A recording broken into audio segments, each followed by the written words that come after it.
Secrets of God's में मैं सिद्धार्थ ब्रह्मभट्ट आप सभी का एक बार फिर से स्वागत करता हूँ। और इस वीडियो में आपको श्रीमद् भगवत गीता के कुछ ऐसे रहस्य बताऊंगा जिसके बारे में शायद ही आप जानते हो। श्री कृष्ण ने अर्जुन को गीता का उपदेश इसलिए दिया था क्योंकि वो युद्ध भूमि में वैरागी और साधुओं जैसा आचरण करके युद्ध का त्याग करना चाहते थे। इसलिए श्री कृष्ण ने उनको गीता का उपदेश दिया था ताकि अर्जुन के ज्ञान के द्वार खुले। दरअसल सनातन धर्म के मुख्य 4 आधार हमारे वेद हैं। वेदों के सार को उपनिषद या तो वेदांत कहते हैं। उपनिषदों का जो सार है वो पूरा सार गीता में है, यानी कि उपनिषदों का जो निचोड़ है वो भगवत गीता में है। गीता सनातन धर्म का सबसे मान्य, सर्वमान्य, एकमात्र धर्म ग्रंथ है।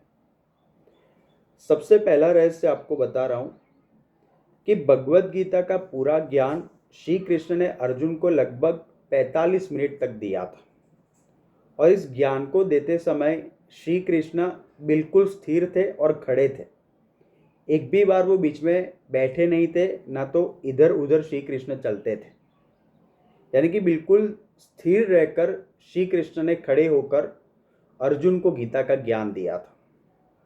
वैसे तो गीता श्री कृष्ण और अर्जुन के बीच का संवाद कहा जाता है, लेकिन ये भी कहा जाता है कि श्री कृष्ण के माध्यम से उस काल स्वरूप परमेश्वर ने गीता का ज्ञान विश्व को दिया था और श्री कृष्ण उस समय योगारूढ़ थे।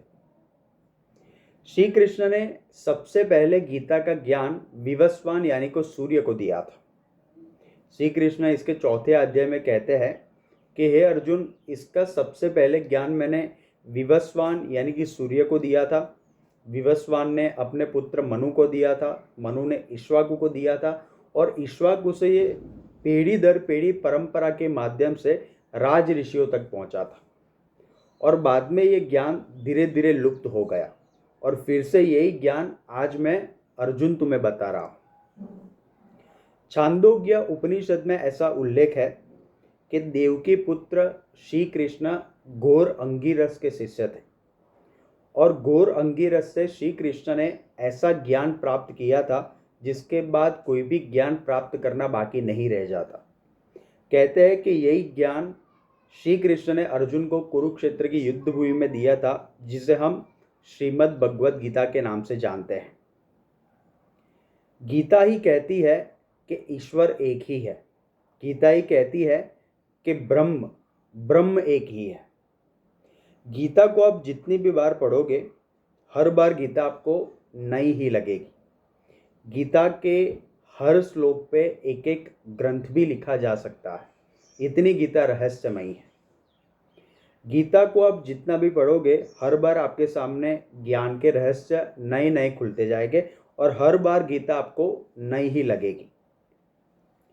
अभी आर्यभट्ट के अनुसार महाभारत का जो युद्ध है वो 3137 वर्ष पूर्व हुआ था और युद्ध के करीबन 35 साल के बाद श्री कृष्ण ने अपना देह त्याग कर दिया था और तभी से कलयुग का आरंभ हो गया था।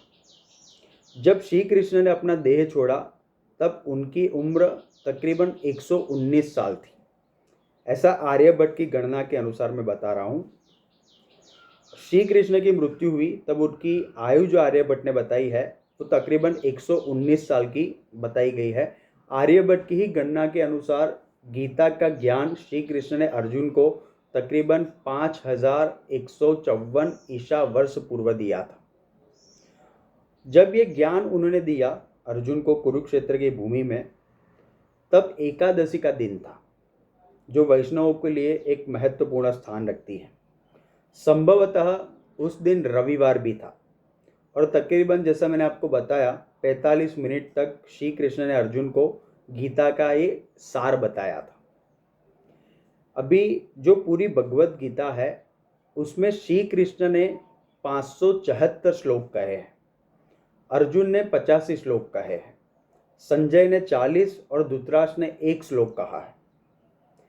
गीता की जो गणना है वो उपनिषदों में की जाती है, इसलिए गीता को गीता उपनिषद भी कहते हैं। महाभारत के ये जो गीता है वो महाभारत का ही एक हिस्सा है, और महाभारत का भीष्म पर्व है, उसके अंदर ये पूरी गीता मौजूद है, जिसे श्री कृष्ण और अर्जुन के बीच का संवाद कहते हैं। महाभारत में कई जगह पे गीता को हरि गीता कह के भी उल्लेख किया गया है। ये जो गीता श्री कृष्ण ने अर्जुन को कही थी, वो अर्जुन के अलावा संजय ने और संजय के माध्यम से धृतराष्ट्र ने भी सुनी थी।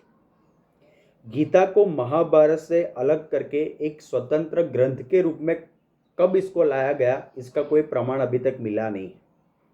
गीता ही एकमात्र ऐसा ग्रंथ है जिस पर पूरी दुनिया में सबसे ज़्यादा भाष्य, सबसे ज़्यादा टीका, व्याख्या, निबंध और शोध ग्रंथ लिखे गए। गीता जितनी प्रचलित है, जितने गीता के ज्ञानी हुए आज तक, हर लोगों ने अलग अलग रीति से, अलग अलग भाषा से गीता का ज्ञान प्रसारित किया है। तो इस तरह गीता, उसका महात्म्य भी इतना है, और कहते हैं कि व्यक्ति अगर मृत्यु के समय सिर्फ 2 अक्षर गीता इतना भी बोल देता है तो भी उसको वैकुंठ की प्राप्ति होती है। धन्यवाद। आप हमारे चैनल पे सब्सक्राइब करें, अपने कमेंट्स दीजिए और बेल आइकन को आप ज़रूर प्रेस करें। Thank you so much.